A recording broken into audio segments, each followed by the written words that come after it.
வணக்கம் நண்பா, எப்படி இருக்கிறீங்க எல்லோரும்? ஸோ இன்றைக்கி உங்களுக்கு ஒரு அழகான காட்சியை காட்டலான்னு நினைக்கிறேன். ஸோ நான் இருக்கிற ஏரியா பக்கம் மயில்கள் நிறையா இருக்கிறாங்க, வாழ்கிறாங்க. ஸோ அவங்கள பற்றி கொஞ்சம் சொல்லலான்னு ஒரு ஆசை. நான் இருக்கிற ஏரியா பக்கம் ரொம்ப அழகான மயில்கள்லாம் வாழ்ந்துட்டுருக்குது. இன்றைக்கி கூட பார்த்தேன். ஸோ அதை உங்களுக்கு காட்டணுன்னு ஆசை. மயில்களை பற்றி கொஞ்சம் நம்ம தெரிஞ்சுக்கலாமா? சரி வாங்க வீடியோக்குள்ளே போகலாம். நண்பர்களே, இந்தியாவின் தேசிய பறவை மயிலாகும். இதன் அறிவியல் பெயர் பாவோ கிறிஸ்டேட்டஸ். இவை இந்தியாவிலும் இலங்கையிலும் அதிகமாக காணப்படுகின்றன. இதற்கு விசிறி போன்ற இறகுகளை உடைய கொண்டை தலையில் அமைந்திருக்கும். கண்ணுக்கு அடியில் வெள்ளை நிற பட்டை ஒன்று காணப்படும். இது நீண்டு மெலிந்த கழுத்தை உடையது. இதன் ஆண் இனம் பெண் இனத்தை விட வண்ணமயமாக காணப்படும். ஆண் இனத்தின் மார்பும் கழுத்தும் சற்று ஒளிரும் நீல நிறத்தில் இருக்கும். வெண்கல நிறமும் பச்சையும் கலந்தாற் போன்ற வண்ணத்தில் சுமார் 200 நீண்ட தோகைகளை கொண்டதாக இதன் வால் பகுதி இருக்கும்.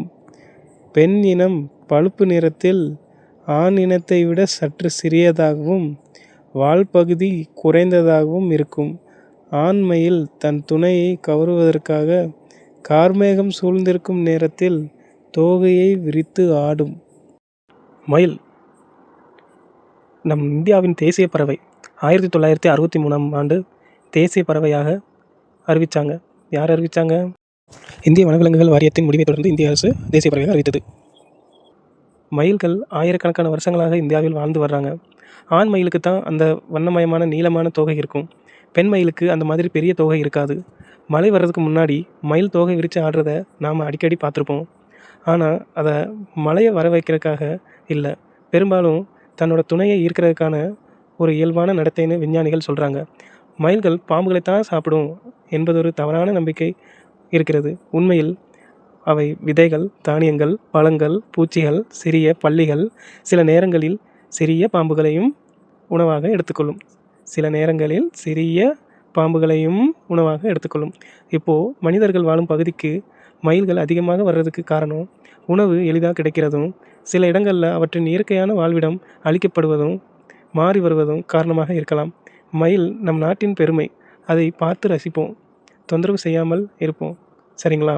இயற்கையை காப்போம். முக்கியமாக வனவிலங்குகளை நேசிக்கலாம். இனிமேல் எல்லா நாடுகளும் கட்டாயமாக தேசிய பறவையை அறிவிக்கணும்னு சட்டம் இல்லைங்க. ஆனால் பல நாடுகள் தங்கள் நாட்டில் இயற்கை, கலாச்சாரம், வரலாறு அல்லது தேசிய அடையாளத்தை பிரதிபலிக்க ஒரு பறவையை தேர்வு செய்கிறாங்க. இந்தியாவில் மயிலை தேசிய பறவையாக தேர்வு செய்தது அதன் அழகுக்காக மட்டுமல்ல, அது இந்தியாவின் பல பகுதிகளில் காணப்படுவதாலும் கலாச்சார தொடர்புகளாலும் இயற்கையை பாதுகாக்கும் விழிப்புணர்வை உருவாக்கும் ஒரு அடையாளமாக இருப்பதாலும் தான். நண்பர்களே, மயில் அல்லது பிற வனவிலங்குகள் காயமடைந்தாலோ ஆபத்தில் இருந்தாலோ உடனே வனத்துறையை தொடர்பு கொள்ளுங்கள். என்ன நண்பா, வீடியோலாம் பார்த்தீங்களா? ஸோ நம்ம நாட்டோட கல்ச்சரை மென்ஷன் பண்ணுறதுக்காகத்தான் இந்த தேசிய பறவை நம்ம கூடவே வாழ்ந்துட்டுருக்குறாங்க. ஸோ யாரும் அவங்கள துன்புறுத்திடாதீங்க. அப்புறம் விளைவுகள் விபரீதமாக இருக்கும். சொல்லிட்டேன், சரிங்களா? உங்கள் அக்கம் பக்கத்தில் இருக்கிறவங்களுக்கும் கொஞ்சம் விழிப்புணர்வாக இருக்கும். இந்த வீடியோவை ஷேர் பண்ணுங்கள். ஸோ உங்கள் கண்ணு முன்னாடி ஏதாவது பறவைகளோ விலங்குகளோ துன்புறுத்தப்பட்டாலோ இல்லை ஆபத்தில் இருந்தாலோ நீங்கள் வந்துட்டு இந்த ஸ்க்ரீனில் தெரிகிற நம்பருக்கு கொஞ்சம் கால் பண்ணி வனத்துறை டிபார்ட்மெண்ட்டுக்கு இன்ஃபார்ம் பண்ணுங்கள். அது உங்களுக்கும் நல்லதாக இருக்கும், உங்களை சுற்றி இருக்கிறவங்களுக்கும் நல்லதாக இருக்கும். ஸோ நம்மளுடைய ஏரியாவில் வாழ்கிற ஒவ்வொரு ஜீவன்களையும் நாம் தான் பத்திரமா பார்த்துக்கணும். ஸோ எல்லாருக்கும் இந்த வீடியோவை ஷேர் பண்ணுங்கள். பாய்.